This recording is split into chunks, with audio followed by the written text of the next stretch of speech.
Shalom, salam damai sejahtera bagi Bapak, Ibu, dan Saudara dimanapun berada. Jumpa lagi dengan saya dalam program Relimen, Renungan 5 Menit. Renungan hari ini mengenai perintah Tuhan. Jangan mengucapkan saksi dusta terhadap sesamamu. Di sebuah pengadilan diperlukan saksi.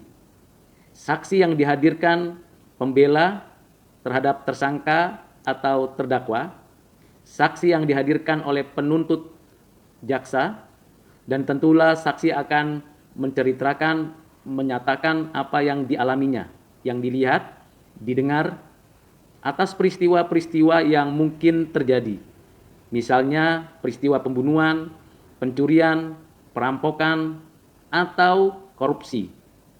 Seorang saksi harus berkata benar, berkata tepat, objektif.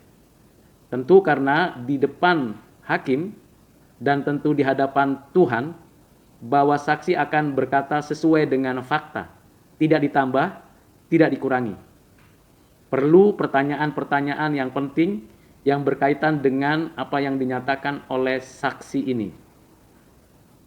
Dan banyak sekali saksi-saksi dusta, saksi-saksi yang menyampaikan kabar bohong, informasi yang tidak benar, ditambah, dikurangi, bahkan untuk kepentingan tiap-tiap yang memberikan tuntutan.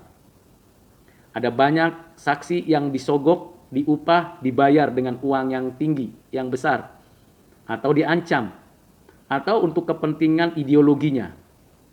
Saksi-saksi seperti ini bukan saja melawan Tuhan, melawan sesama, tapi sudah berada di dalam kegelapan. Tuhan pasti menghukum orang yang bersaksi dusta. Bapa segala dusta, seperti yang tertulis di dalam Alkitab, adalah setan.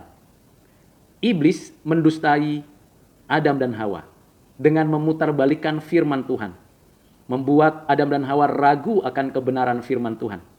Walaupun sepertinya menggunakan ayat-ayat firman Tuhan, tetapi iblis memiliki motivasi yang jahat, memberikan pernyataan-pernyataan yang tidak sepenuhnya benar, bahkan memutarbalikkan kata-kata yang disampaikan Tuhan. Bahkan iblis menggunakan firman Tuhan untuk kepentingan dari dirinya sendiri, kejahatannya. Dia mencobai Yesus Kristus dengan firman Tuhan. Tetapi tentulah Tuhan tahu motivasi, isi perkataan, dan proporsi yang sesungguhnya. Tuhan menghardik para pendusta ini dan menghukumnya dengan tepat. Kita tahu bahwa cerita kisah kebangkitan Kristus, ternyata ada orang-orang yang memberikan diri untuk bersaksi dusta, dipakai oleh setan, dan dirinya sendiri yang jahat itu memutarbalikkan fakta bahwa Yesus mayatnya dicuri oleh murid-muridnya, atau Yesus tidak mati disalib tapi pingsan. Semua berita bohong itu ternyata disampaikan oleh manusia yang jahat, bahkan sampai saat ini. Bahkan kita tahu ada orang-orang tertentu, sekelompok orang tertentu yang berani berkata bahwa Injil Yesus Kristus yang dipercaya oleh orang Kristen adalah palsu.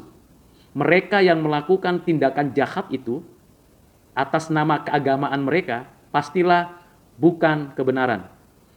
Injil Yesus Kristus yang diterima, yang dipercaya, dan dipelihara oleh Tuhan sepanjang zaman sampai saat ini adalah benar. Ada fakta, ada bukti, ada kehidupan dari kebenaran itu. Saksi-saksi dusta pasti dihukum Tuhan. Di dalam konteks saat ini kita tahu ada media sosial, media cetak, media elektronik, yang dapat menyampaikan berita, video, tulisan, gambar yang palsu, yang disebut dengan berita hoax, kabar bohong. Mereka melakukan kejahatan ini karena mereka memang ada di dalam kegelapan, digenggam oleh setan. Dan mereka sendiri adalah bagian dari kejahatan itu. Mereka menampilkan video, foto, tulisan yang mengumbar kebohongan, dusta, kejahatan. Dan tentulah orang-orang yang tidak terdidik, yang tidak cermat, yang tidak mau menguji apa yang dinyatakan oleh mereka, terbawa arus dan melakukan kejahatan yang sama. Hati-hati, waspada, Bapak, Ibu, Saudara. Ketika kita mendapatkan informasi dari media, khususnya media sosial, harus disaring apakah info itu, gambar itu, video itu sudah valid, sudah benar, sudah tepat, dan sudah proporsional untuk diberitakan. Barulah dipercaya. Karena kita tahu setan, orang-orang jahat, dan segala orang yang ada di berbagai tempat yang punya motivasi jahat merusak kehidupan manusia, mereka akan terus melakukan tindakan kebohongan demi kebohongan. Dalam dunia politik, dalam dunia pemerintahan, ada banyak orang yang melakukan tindakan-tindakan jahat, saksi-saksi dusta dalam pemenangan pemilu, di dalam memberikan suara, dan segala fakta data diubah. Ini adalah saksi-saksi dusta di dalam konteks kekinian.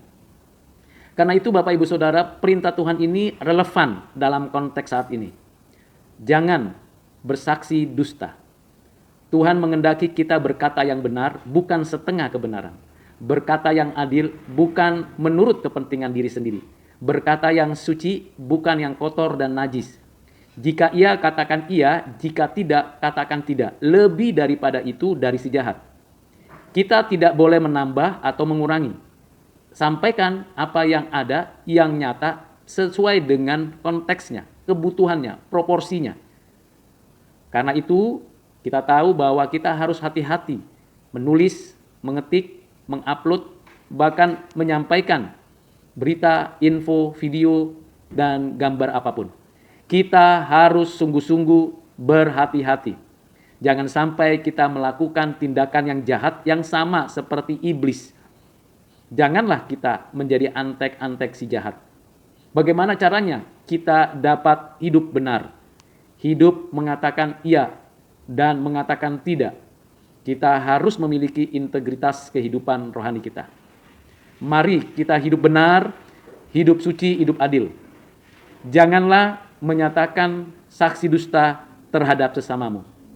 Kiranya renungan singkat ini memberikan kepada Bapak, Ibu, dan Saudara tuntunan, bimbingan, agar berani berkata benar, berani menyatakan kebenaran itu, supaya dengan demikian kita hidup di dalam kemerdekaan yang sesungguhnya.